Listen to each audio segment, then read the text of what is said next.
Hi mga moms, in today's episode, pag-uusapan natin yung about sa utang. For sure mga moms, maraming nakaka-relate regarding sa utang kasi talagang nasa sistema na ata sa Pilipinas or sa ating mga Filipinos ang pangungutang or regarding sa utang.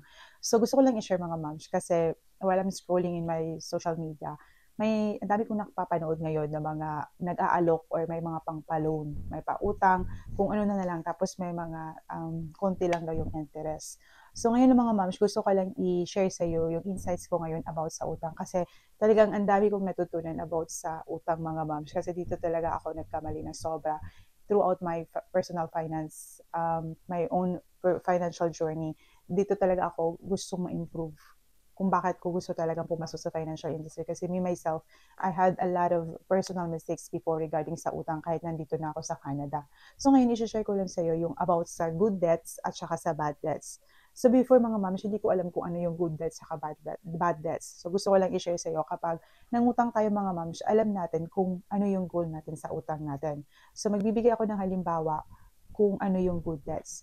Kunwari mga moms, yung pinaka-the best example dito kapag bumili ka ng property. So sinasabi nila na kapag bumili ka ng property, this is considered as a good debt. Kahit nangutang ka, pero may balik sa'yo.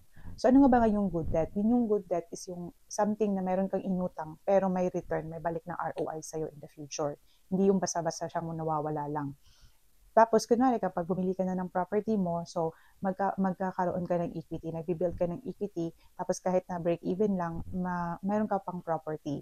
So, alam mo yung mga moms, bumibili ka ng property mo, kunwari, kung bumili ka ng property tapos pinarentahan mo yun, kahit na inutang mo sa bank yung amortization na yun, para makabili ka ng property, matatawag pa rin siyang good debt kasi in the future, lalaki yung equity may balik sa'yo. Pangalawa ng mga moms ay yung business. Diba maraming tayong experience. Me personally, nangutang ka, parang gumawa ka ng business, like example, online business or e-commerce, yun. Parang gusto nating mangutang para mag-umpisa ng sarili mong negosyo. But keep in mind mga moms na ang pagnenegosyo, kailangan mo talaga siya pasukin kapag alam mo yung ginawa mo, yung crystal clear yung goal mo kung bakit ka pumasok sa pagnenegosyo or kung alam mo yung expertise mo or alam mo yung ins and outs sa pagnenegosyo. Kasi kapag nangutang ka dahil sa pagnenegosyo tapos hindi mo alam yung ano talagang pinasok mo na negosyo tapos malugi lang, so sayang din yung pera. So good debt siya kapag alam mo may cash flow yung negosyo mo and in the future, magkakaroon ka ng profit, meron kang ROI. So maganda din siya na good debt kapag through pag-open ng negosyo. Pangatlo naman mga moms ay through education. So kapag nagutang ka, may student loan ka, tapos nag-aral ka, gumawa ka ng skills para ma-level up mo yung knowledge mo, yung income mo, kailangan mo mag-aral. So maganda din to na investment mga moms or good debt din to kahit nangutang ka para sa student loan mo. Kasi nagbibigay yan, nag-upgrade yan sa mga skills mo or expertise mo na gusto mo pang aralin. So me personally mga moms, dito talaga ako gumugugol ngayon ng time ko kahit na hindi kung mag-loan man ako, magkaroon man ako ng utang, pero I make it sure balik nyo sa sarili ko kasi kailangan nating aralin, lalo na yung financial education mga moms. Kasi it's very important, lalo na sa mga tulad natin na mga mommies na may mga special needs na anak, na kailangan natin yung financial education. Unfortunately, I don't know if you agree, pero maraming mga Filipinos na hindi talaga alam pa yung financial literacy. Me, myself, I became an advisor mga moms dahil dun sa mga financial mistakes ko before. At saka yung advocacy ko is like makatulong financially na ma-share ko yung awareness, financial awareness, saka information kung paano natin hawakan yung pera natin. Kasi it's very stressful na ngayong journey natin. Tapos, hindi pa tayo humawak ng sarili nating pera. Hindi tayo marunong mag-budget or wala tayong alam sa investment or paano palaguin yung pera na kinikita natin.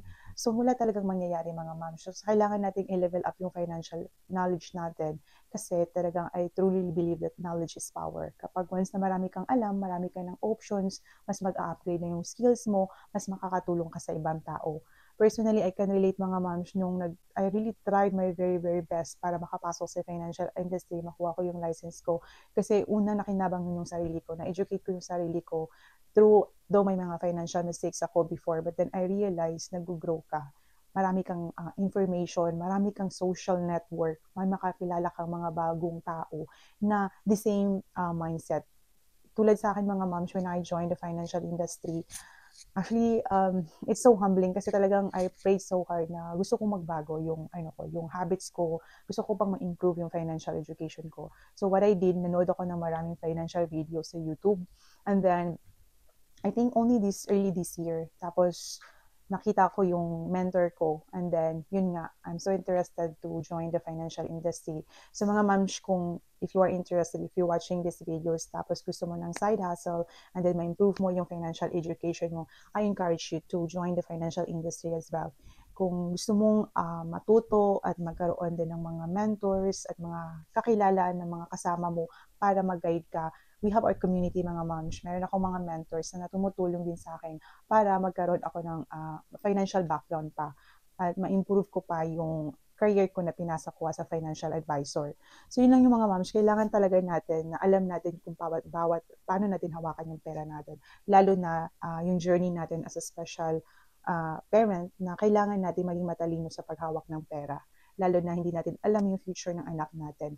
At saka yun nga mga moms, tapos yung bad debts naman mga moms, tapos na tayo sa good debts, yung bad debts naman, yung umuutang ka, ano ba itong bad debts? Umuutang ka na walang balik sa'yo. Like, umutang ka para sa luho, nag-travel ka kung saan-saan, tapos inutang mo yun, o di kaya naman, bumili ka ng mga bagong gadgets na hindi naman kailangan, na wala naman siyang masyadong balik sa'yo, or mga unnecessary stuff na hindi mo kailangan, pero feeling mo, hindi mo alam yung wants lang pala yun, hindi mo na classify yung needs at saka wants, yung parang random lang impulsive na pagbili ng mga bagay na hindi mo naman totally talaga kailangan. So yun yung walang balik, walang ROI or anything na mas makakabuti sa'yo in return. Yun yung mga bad debts mga ma'am. So kailangan natin iwasan yun. At saka isa pa, kapag once na, for example, dun ka nakapili ka na ng gusto mong utangin tapos gusto mong magkaroon ng good debts, so kailangan din nating tandaan mga moms na kailangan nating bayaran agad yung utang natin. Kasi yung iba nakakalimutan, minsan kapag kumita na yung business nila or mayroon na silang sariling income, may side hustle sila, nakakalimutan nila, dinidili nila yung utang nila. So, hindi yun maganda mga moms kasi mababaon ka pa rin ng utang. So, maraming unexpected ang life, diba? Hindi natin alam in the future kung anong mangyayari. So, better, kailangan natin na magbayad agad ng utang para mayroon kang peace of mind. Kasi me myself, mga moms, I really tried my best na maging debt-free at ayoko na yung life na hindi ko alam kung paano gamitin yung credit card ko, hindi ko alam kung paano ko bayaran yung utang ko. So, actually, if you're really interested para magkaroon din ng plan para paano makalaya sa utang, kung ano yung strategies na pwede nating gamitin para bayaran yung utang, you can shoot me a message, mga moms. You can find my Facebook page. My Facebook page is Bisaya Advisor in Canada, Michelle Tale.